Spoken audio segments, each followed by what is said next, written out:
केंद्रीय मंत्रिमंडल के मेरे सहयोगी एस जयशंकर जी,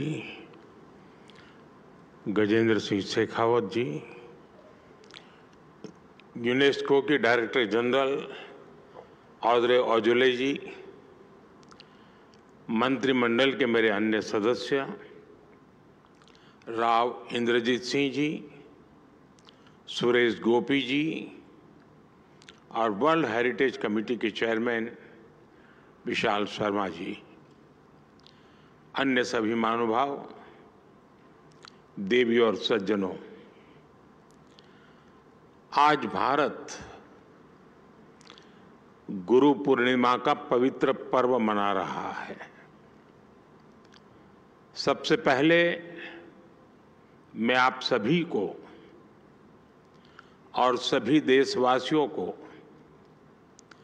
ज्ञान और अध्यात्म के इस पर्व की बधाई देता हूं।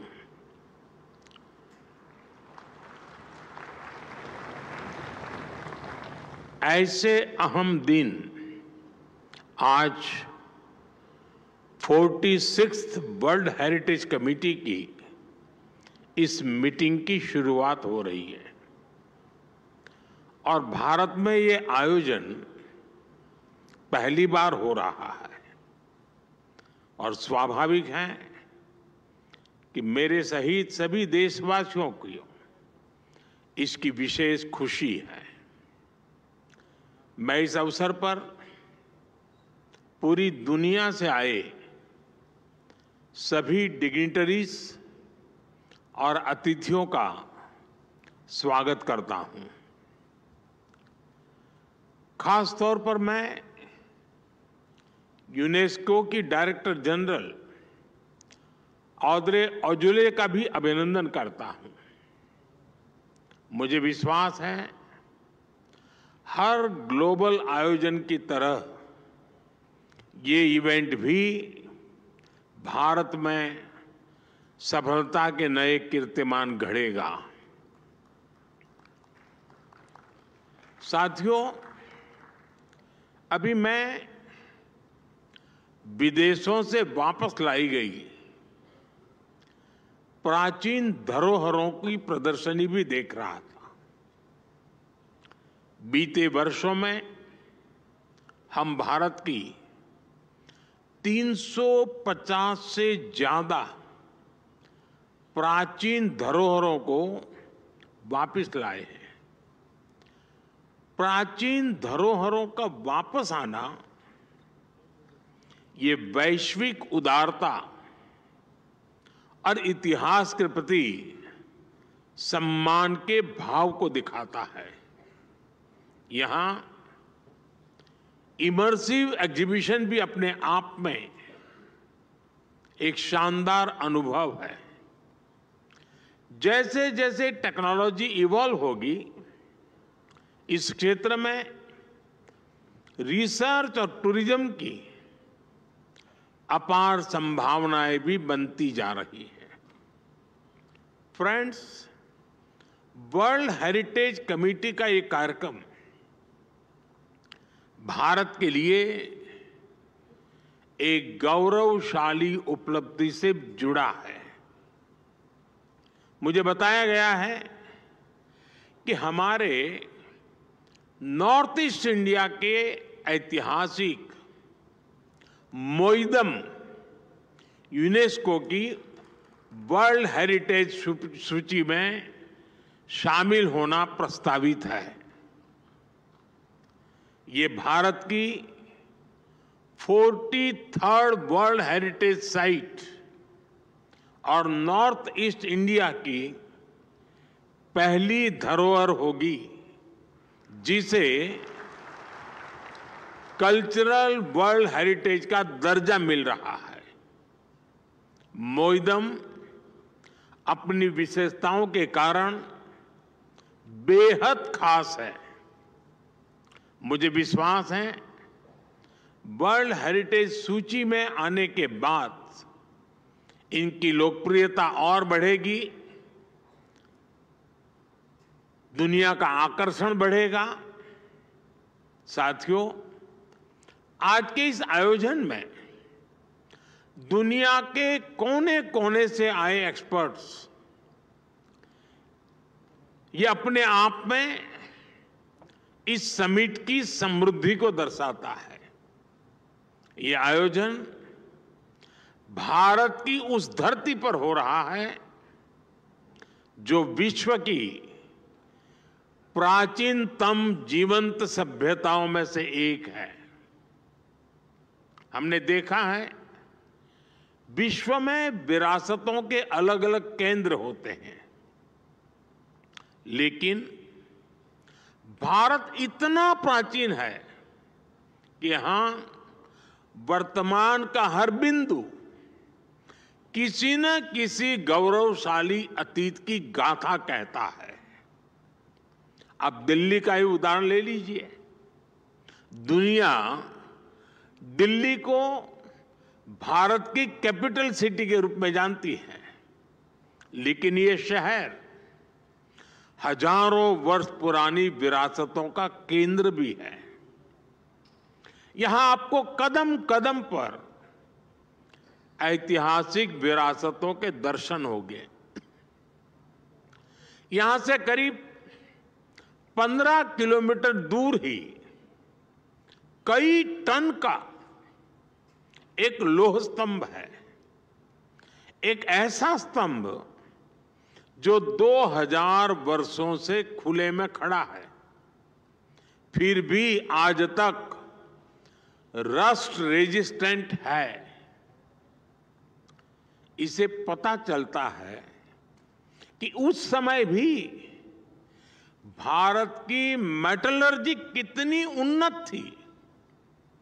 स्पष्ट है कि भारत की विरासत केवल एक इतिहास नहीं है, भारत की विरासत एक विज्ञान भी है।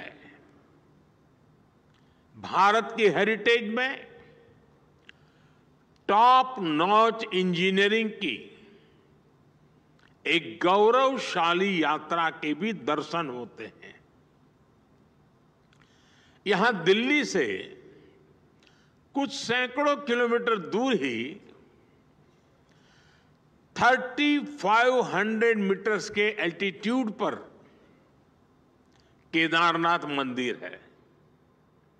आज भी वो जगह भौगोलिक रूप से इतनी दुर्गम है कि लोगों को कई कई किलोमीटर पैदल चलकर या हेलीकॉप्टर से जाना पड़ता है। वो स्थान आज भी किसी कंस्ट्रक्शन के लिए बहुत चैलेंजिंग है। साल के ज्यादातर समय बर्फबारी की वजह से वहां काम होना पाना असंभव है। लेकिन आप ये जानकर हैरान रह जाएंगे कि केदार घाटी में इतने बड़े मंदिर का निर्माण 8वीं शताब्दी में हुआ था। उसकी इंजीनियरिंग में कठोर वातावरण और ग्लेशियर का पूरा ध्यान रखा गया। यही नहीं, मंदिर में कहीं भी मॉर्टर का इस्तेमाल नहीं हुआ है, लेकिन वो मंदिर आज तक अटल है। इसी तरह दक्षिण में राजा चौल द्वारा बनाए गए बृहदीश्वर मंदिर का भी उदाहरण है। मंदिर का आर्किटेक्चरल लेआउट, हॉरिजॉन्टल और वर्टिकल डायमेंशंस, मंदिर की मूर्तियों, मंदिर का हर हिस्सा अपने आप में आश्चर्य लगता है। फ्रेंड्स, मैं जिस गुजरात राज्य से आता हूं, वहां धोलावीरा और लोथल जैसे स्थान है। धोलावीरा में 3000 से 1500 BCE पहले जिस तरह की अर्बन प्लानिंग थी, जिस तरह का वाटर मैनेजमेंट सिस्टम और व्यवस्थाएं थी, वो 21वीं सदी में भी एक्सपर्ट्स को हैरान करते हैं।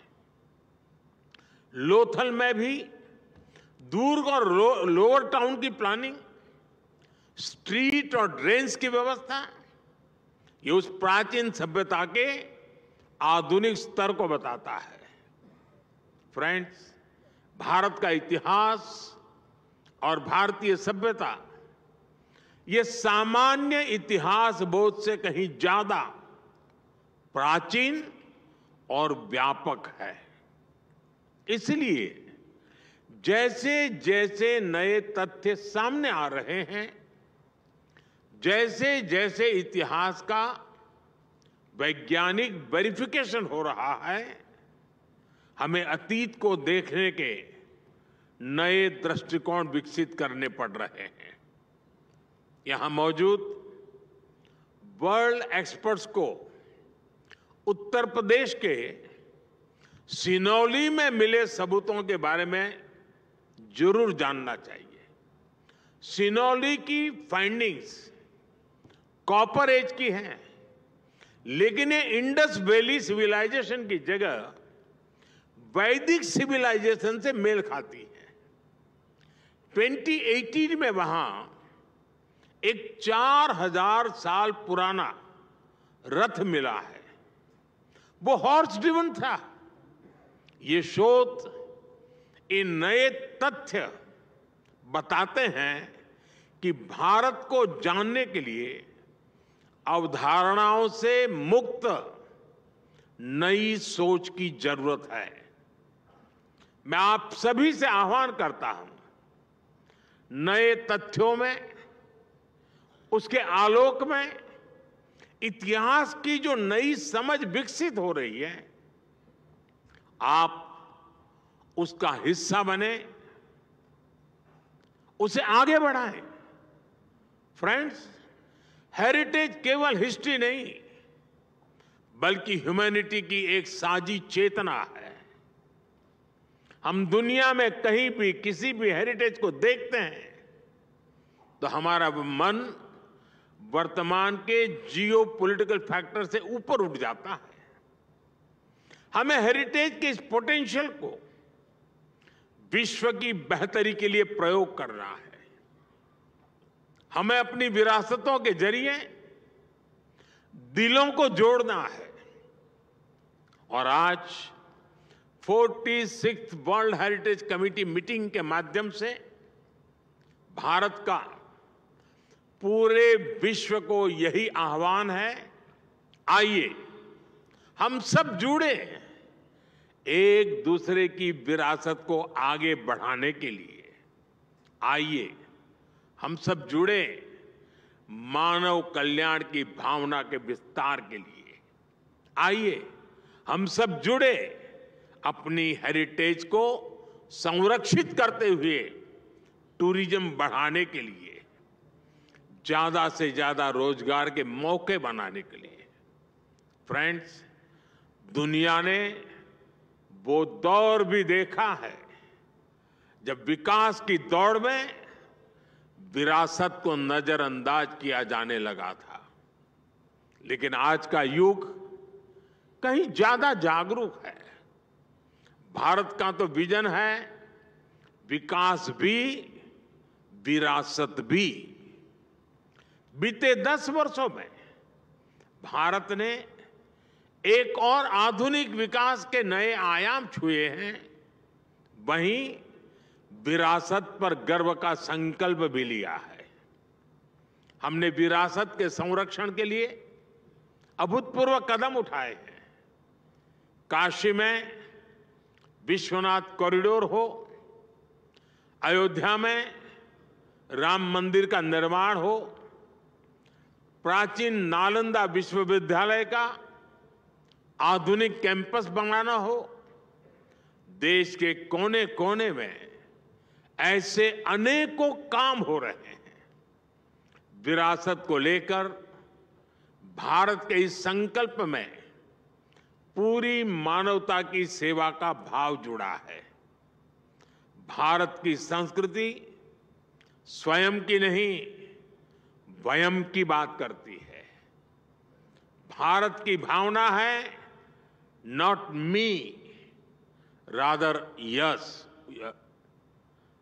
इसी सोच के साथ भारत ने हमेशा विश्व के कल्याण का साथी बनने का प्रयास किया है। आज पूरा विश्व इंटरनेशनल योग दिवस मनाता है। आज आयुर्वेद विज्ञान का लाभ पूरी दुनिया को मिल रहा है। ये योग, ये आयुर्वेद, ये भारत की वैज्ञानिक विरासत है। पिछले साल हमने G20 समिट को भी होस्ट किया था। इस समिट की थीम थी one earth, one family, one future. इसकी प्रेरणा हमें कहां से मिली? इसकी प्रेरणा हमें वसुधैव कुटुंबकम के विचार से मिली। भारत फूड और वाटर क्राइसिस जैसे चैलेंजेस के लिए मिलेट्स को प्रमोट कर रहा है। हमारा विचार है माता भूमि ही पुत्र अहम पृथ्वी यह, अर्थात ये धरती हमारी मां है, हम उसकी संतान है। इसी विचार को लेकर आज भारत इंटरनेशनल सोलर अलायंस और मिशन लाइफ जैसे समाधान दे रहा है। साथियों, भारत वैश्विक विरासत के इस संरक्षण को भी अपनी जिम्मेदारी मानता है।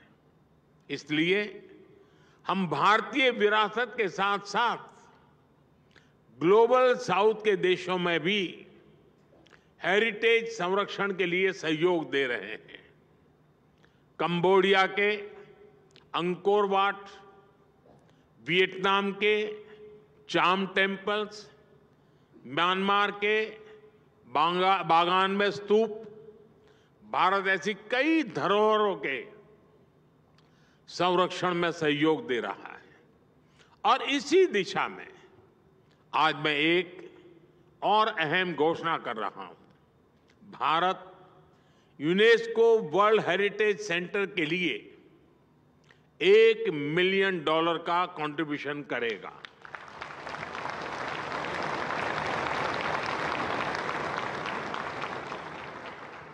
ये grant capacity building, technical assistance और वर्ल्ड हेरिटेज साइट्स के कंजर्वेशन में प्रयोग होगी। विशेष रूप से ये पैसा ग्लोबल साउथ के देशों को काम आएगा। भारत में युवा प्रोफेशनल्स के लिए वर्ल्ड हेरिटेज मैनेजमेंट में सर्टिफिकेट प्रोग्राम भी शुरू हो गया है। मुझे विश्वास है कल्चरल और क्रिएटिव इंडस्ट्री ग्लोबल ग्रोथ में बड़ा फैक्टर बनेगी। साथियों, आखिरी में मैं विदेश से आए सभी मेहमानों से एक और अनुरोध करूंगा। आप भारत को जरूर एक्सप्लोर करें। हमने आपकी सुविधा के लिए आइकॉनिक हेरिटेज साइट के लिए टूर सीरीज भी शुरू की है। मुझे विश्वास है ये अनुभव आपकी इस यात्रा को यादगार बनाएंगे। आप सभी को एक बार फिर वर्ल्ड हेरिटेज कमेटी मीटिंग के लिए अनेक अनेक शुभकामनाएं। बहुत बहुत धन्यवाद। नमस्ते।